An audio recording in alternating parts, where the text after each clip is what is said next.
Hello, friends. Motivational strategies and changing trends.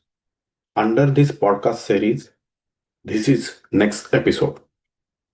We understand continuous engagement with short quotes, stories, and memes.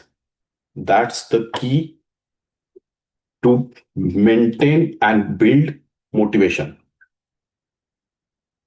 We did this in the previous episode. We heard some small stories. In this episode, I will be doing the same. I will tell from ancient time till now certain short stories which will be motivational enough and even entertaining enough. If you like it, let me know. Okay, so let's start. Accident. If I say accident, people will say, oh my God, accidents are not, nobody likes it. How anybody will like accident?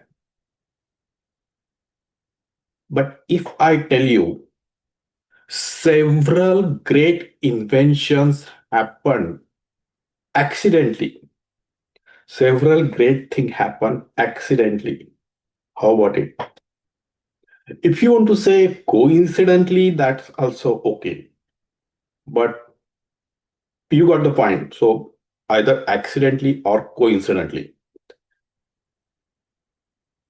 In modern times, like now, when you want to do some research or you want to do some uh, invention, what you do, you first create what are you going to invent. You will write a thesis, you will get approval, then you will go to lab or wherever in the research place, and then under the guidance you will do it, and then you will be awarded, okay, this is what you researched or this is what you invented. Was this the case from the previous or ancient times? No. People didn't know what they're inventing or what they're researching, but they did. All the modern science, including chemistry, physics, mathematics, everything was not really somebody was deciding to do that. Okay, I want to, I want to research on gravity or I want to do this. It was not exactly decided all the time. Several inventions happened accidentally or coincidentally. So let's talk about it. The modern science, the foundation was laid by alchemists. We all everybody agrees that they were trying to find some solution which will turn every metal into gold. Gold was always the motivation for everybody. That glittering uh, metal is motivational from ancient times. Because it was equated with the money or the prosperity or power. If you have more gold, that means you are more prosperous. So alchemists were driven or motivated to make every metal into gold, and they did several experiments using for doing that. That has laid the foundation of most of the modern chemistry.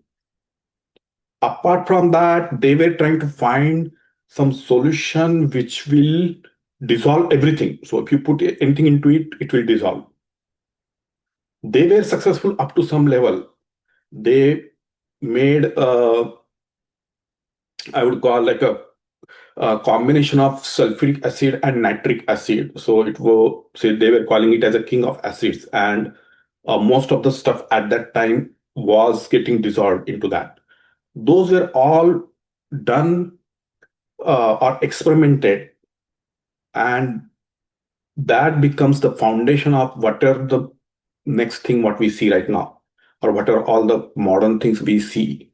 Those were the foundations. Not exactly they were deciding, okay, they will use this, that all were they had the they were they have a earth around the Nile River, and it was called Kemia. So that's how the word chemist or chemistry has come from, because they were thinking it has a magic in it, and they were at that time they were even considered magician, wizards, or something even not so looked at better way. But uh, the inventions or the experimentation they did was so foundational and so great, which literally built the modern science, I would call it. Chemistry is actually the experimentation. Physics means those we go with the nature forces, and those are we don't really see it, but we experience it. If you want to study physics, you need mathematics because those are the formulas. We cannot explain the force properly without some mathematics behind it. Chemistry, probably yes. I mean, you will make some two chemicals and then you will show something, and then okay, these are elements, and then you make some compound, and that's the new thing or new attributes what we develop. But to understand the physics, you need to have mathematics. If you learn this history, first trigonometry was discovered. The numerals came later. Algebra came later. People observed through their shadows. If they stand in front at a particular daytime and looking at the tall object and how at particular time of the sun they will observe the shadow, and then they observe that okay, if they stand here or they stand here, the comparison, and they were able to find the heights. That was the parallax. Today, if you don't know, they this exact principle is used to see the distance galaxies and stars. I think you all must be knowing it. They have different telescopes. They are at different places. So what they do is the taking the reading from different places means they do the parallax. What the earlier alchemists, or they may not, I may not be calling them alchemists, but the theologists, what they were doing, like stand here and then look, and stand here and then do look parallax. That's the exact word is there. Exact principle is even happen today. Have you asked the question, how did they find this galaxy this many light years away? Because they are taking the readings from different places, and then they find the angles, and uh, like Earth becomes like your because if you are have uh, one of your telescope at one end and another at a particular end, and then they look at it, that's how they will see that, as if like you're watching through a same as a giant binocular. And then when you go to sky and then you observe from the Hubble, uh, that adds to the precision. So that's how they do it. But the principle was this. So that's whatever you want to call it. I mean, how they put it, and then the trigonometry was developed on that. Point is, so we have to understand, even we are doing something small, don't get discouraged. Probably it may be useful as well. So keep doing whatever, even though you are doing something small. If even though it's insignificant, you don't know, it may be good. Because at that time, people were playing with the shadows and finding something. Oh, what are you doing? I mean, anybody would have, I don't think anybody would have appreciated that at that time. But that became like a foundational thing. Numbers or numerals came later. So everything put into equation that came later. That was the great thing, because whatever invention you do, you put an equation behind it and then you explain it mathematically. Currently, we try to understand there are so many equations are there. Is- Are you thinking they were creating the equations? No, they were observing the effects and the uh, science behind it, and then later it was put into the equations as a mathematical explanation. Uh, so first thing was this. So whoever had done that first research has led to the mathematics. And then currently we are able to probably go from here to there or there to here. But the foundation was done that way. So the motivational principle here is, even though you are doing something small, if you think that's insignificant, please continue to do it. As long as it's good and it gives some pleasure, it will be always good. I will tell you. Okay. So since we are at the inventions and science. So let's continue on that. And the accidents, as I told you, accidents, yes. So I want to tell another story, accident or coincidence. Let's talk about it.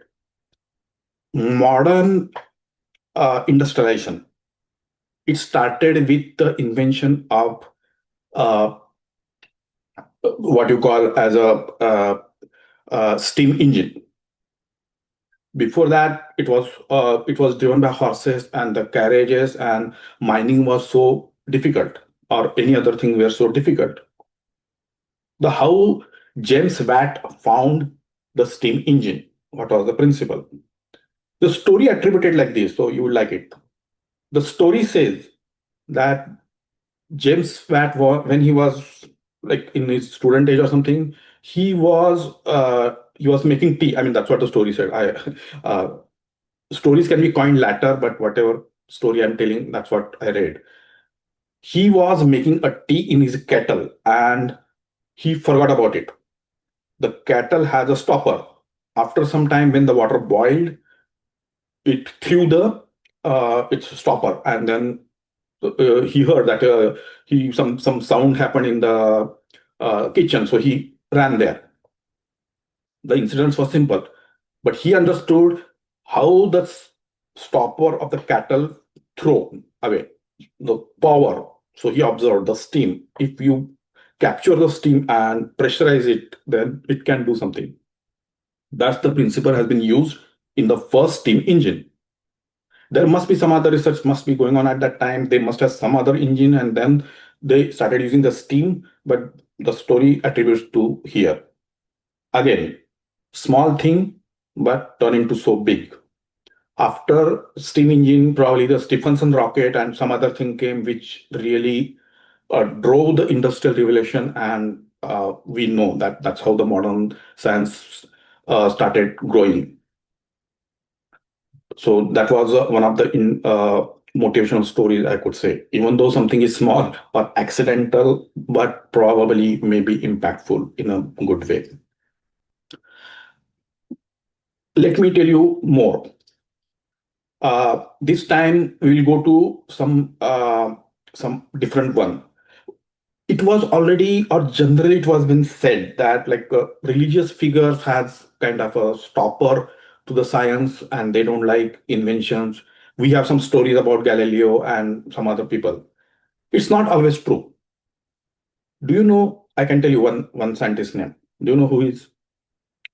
I will tell you, Gregory Mendel. Have you heard about him? He was he was religious. He was priest background, but he liked the plants, the flowers.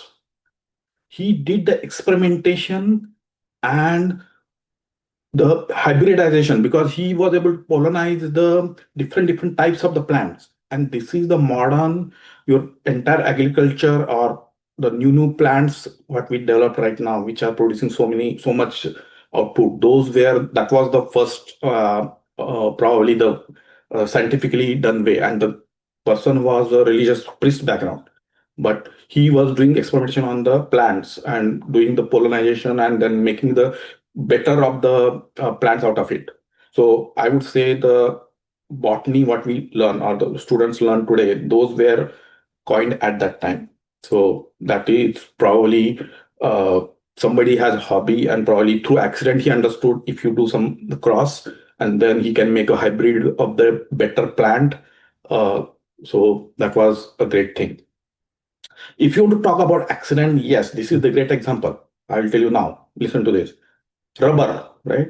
Rubber used to come from the tree, and it was soft. It has so useful but soft. People wanted to make some good use of it, but there was nothing much was going. I mean, apart from whatever they had, it was coming from the uh, trees, and they were doing some different products out of it.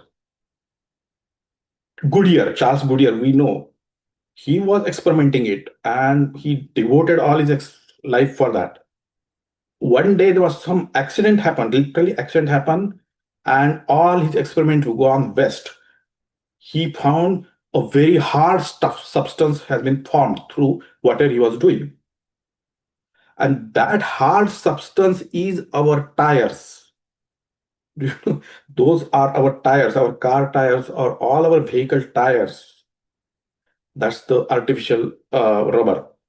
Because tree rubber comes from tree, cannot be used more, cannot be hardened more than that.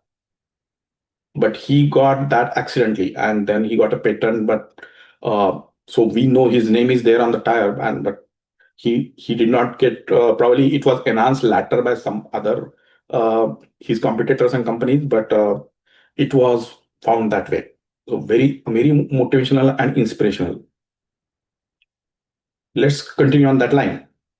Sometimes we don't understand what we are doing, but that doesn't mean that is small or uh, that is less significant. Absolutely not. Let's hear a story. We know electricity. Without electricity, anything is going to happen today? Never. Electromagnetism, magnetism was again found very accidentally. I will tell later that story is magnetism or magnet in nature was found with a story. There is a story there, but I will tell later. Electromagnetism, electricity and magnetism are connected, and those experimentation were done in around 17th and 18th century.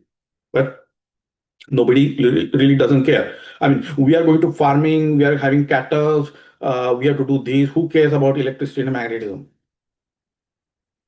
Michael Farad, great scientist, he done such a great experiments on the electricity and magnetism, and even his name is associated with the capacitance. Uh, the unit for the capacitance is called Farad. So he did so great experiments with the static electricity and magnetism. He used to do like a town halls or town meetings, and he used to display or demo his experiments. Like he will create a static electricity, and then he will see the feather gets pulled up or some other thing happens, or then he will play with the magnetism, and then he keeps the two charge plates nearby, and then see something happens, like spark something comes up through. People used to like clap. One day one lady got up and she said, whatever you are doing, what's the use of it? I mean, question was simple because it was whatever the plates, charge plates come nearby, and then he used to create the static electricity. Who cares? The answer given was very great. So that's why I am telling this story. Michael Farad answered, Madam, what's the use of a newborn baby? Can you tell me? Great answer, correct? Because you have to understand sometimes what is the projection of what invention is happening. That Michael Farad has it, even though he was playing with the statics and some plates, but he knew what the potential of it, or how it can be enhanced or go up to higher level.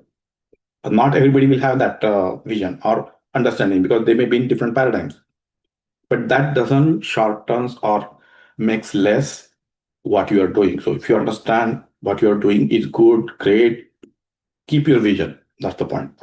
Not always newborn baby, you cannot explain everything. What's the use? So if you understand and keep doing, that's a great motivation. All right. Accidents. We are talking about that. So let's talk. Now I'm going to go to somebody which we all know and we all experience. It is with us. When that great person was no more, people experienced. Everybody. You know who? Turn your switch on and off. You will understand. Got it? Great Thomas Alva Edison. People don't coin him as a scientist. I can tell you. Yes, that's true. Because he did not go to the like scientific college like the way Einstein or the Maxwell or those are scientists. That way, Thomas Alva Edison was not a scientist. But the persistence, the experimentation, and consistency. Look at that. The story is here, so I'm going to tell his story. Probably you all understand that. He used to be working in a train when he was childhood, and he was so curious mind, or he was such a curious kid that he was doing some experimentation in the train bogie in that carrier, and he put some something on fire. We all know that story. And then what happened to his ears, we know that. So he was carrying that accident for entire his life through his ears, because that guard sitting in the train was probably furious because he allowed him to sell the probably newspaper through the train, and then the guy was doing all the experimentation in the train. So, but look at the curious mind, and that doesn't stop him because such an impact even at the child stage. But he that doesn't stop anything. His curious mind, his scientific nature, and he put everything into patent number of patents. If you go, that's a maximum on his name. And he, like, people used to call him like a wizard of Menlo Park, we know that. So he changed the entire land. He will do experimentation on everything and make sure it makes a commercial product. That was the great thing. That's what I wanted to put the, that's why I told those two stories in that sequence. Michael Faraday's experimentation was so great, but people don't understand it because it doesn't get commercialized or they don't see in their daily use. But that bulb, yeah, right, it's a real thing because you see it. Without that, you don't see it. So that was real. So those experimentation, what he did, or rightly he was called the wizard. We know that. So Wizard of Menlo Park, that's how he had been called. He is not coined as a scientist, but that doesn't undermine anything. Such a great motive in terms of motivational. That's such a great, I could tell you. Keep consistently doing, experiment it hard as much as you can, and make a product, commercialize it, sell it. That's the great thing. Not many scientists done this. I mean, commercialization. If you go 100 years back, do you know those scientists how they did all the research? Compare this today. Today, if you create some patent or invention, and like all the organizations, companies will jump on you. They will buy it, and then you see what are the rewards. 100 years back, what was the thing? Who cares? Nobody. They used to get a Nobel probably, that also don't know in their whole lifetime. They might, that was the only probably the motivational, other than their own drive. They were not there. Nothing else was provided or given to them. Einstein, literally, he was turned down by his teachers and everybody. Do you know word Einstein? What does that mean? In German, Einstein literally translate one stone, and that's how his teachers were calling him. But that's he didn't like. I mean, he did not got discouraged or anything. He kept going, moving, and his stories we all know. Uh, it has been like there is a joke is there, like once Einstein and the other guy, they were met, and then like actor, and then actor said, you don't, that time the movies were like not speaking, right, they were mute. So he said, you just make actions and people laugh, they don't understand. So he said, Einstein, you invent so many things but they clap, they don't understand anything. That was a joke, but Einstein literally means one stone, and that's how his teachers used to call him. And what was the condition? There was nobody was giving any great labs or facilities or nothing like that. Let's hear another story. Marie Curie, we know that was the first female scientist probably at that time. And what was discovered was such a great thing. The radioactivity or radium was discovered. How? Because she was not even allowed to go to universities, and then she came to Paris, and then she learned, and then she became a scientist. They didn't have any like a modern labs and everything, forget about it, what was there, as we can imagine. So she was working on the radioactive elements, and once what happened, the Pierre Curie and uh, Marie Curie, they were doing experimentation, and they ran out of the base material for their experimentation.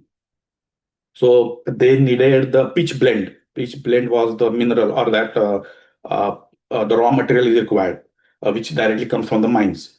So the laboratory ran out of pitch blend. So uh, some politician come to know, and he sent 2 tons of pitch blend. 2 tons means probably a truck, modern truck. That much pitch blend came. where to keep it, because their laboratory cannot keep that. They kept in the godown, and then they were doing all these nuclear experimentation in the godown or some shed, I would call it. And they were using this radioactive elements in their hand. When Marie Curie was died, her hands, I mean, literally, they were all cancerous thing were happened to her body because holding this in her hand. So that's the motivation, or we call it a drive. Once you understand what you like, I don't think they were doing that for getting a Nobel. I mean, that's the only motivation were there. Nobody was going to buy that, or I mean, they will use it, but the commercialization, the way it is now, it was absolutely was not there. But it was such a great motivation. So this was all about the scientists, what I was talking about, and it is such a great motivational things. Sometimes you should not look for the immediate reward. Keep doing the things what you do. You know what I'm saying? Don't do things because you will be rewarded. Do the good things. Reward will be sent to you by Lord. Okay, there is a uh, famous shloka is there in Bhagavad Gita as well, which says that absolutely don't look at the fruit of the work you do. Doing good work is only in your hand. As long as you are doing good work, keep doing it. It's the Lord who gives the fruits to you, or He will reward you. That will never go. You will be rewarded some point.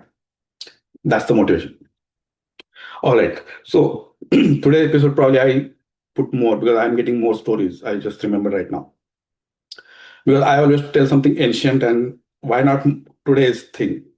So let me take you a previous generation. Uh, Previous generation means today's generation is, do you know how much? 5 years, right? So 3 generations back, probably 2012. So 2 generations back, if you go, then they were doing one experimentation. I think we all were here right now, so we all knew that. Do you know what experimentation was that? Before going there, I will tell you. When that experimentation was happening, there was a huge outcry. What the West, what are we doing? We don't have basic needs not fulfilled. What are we doing here? What a waste. Do you remember that experiment?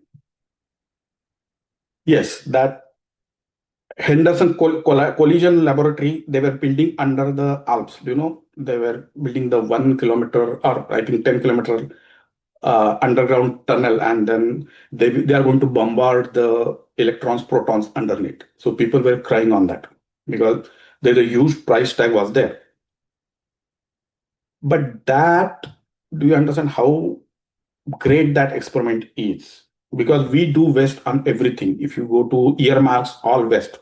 Several things are, I mean, we don't want to go into that.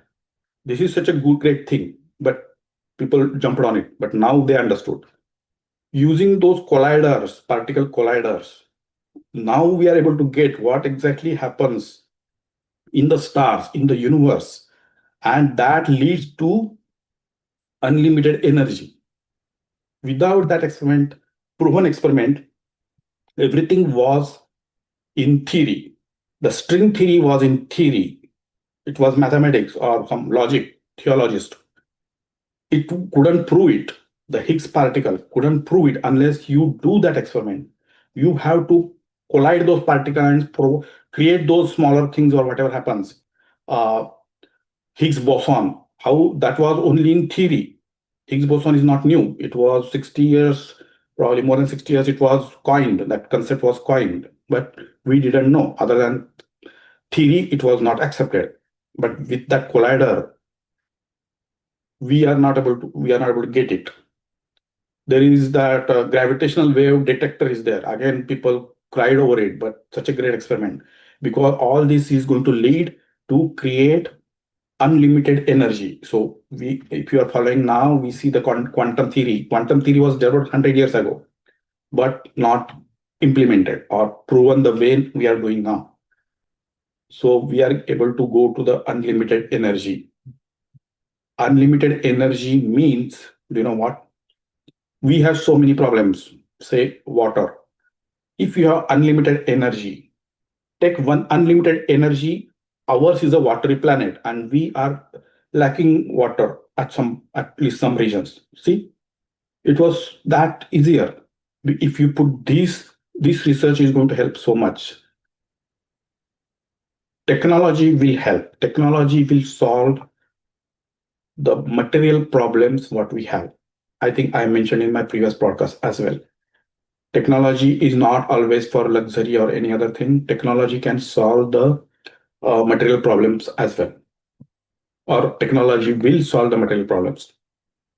If we have the unlimited energy in our hand, that means uh, literally we will have the unlimited electricity. Then literally all other thing, I'm not going to mention that, but those all material things can be solved. So those research was so essential, and it was in our like probably two generations back, let me put it that way. So that two generations back, it was, if you go to the newspaper, like it was said like that, like such a huge outcry happened, but it was such a great thing. And so it's always motivational. So sometimes even something goes very, something is very portrayed negatively, it not always may not be like that. You can you can self assure that if the thing is good, you have the great vision behind it. Keep yourself motivated. Again, don't look at the rewards. Good deed, doing good thing, doing good deed, karma, that is your hand. Do it. Rewards, that's our Lord. Thank you.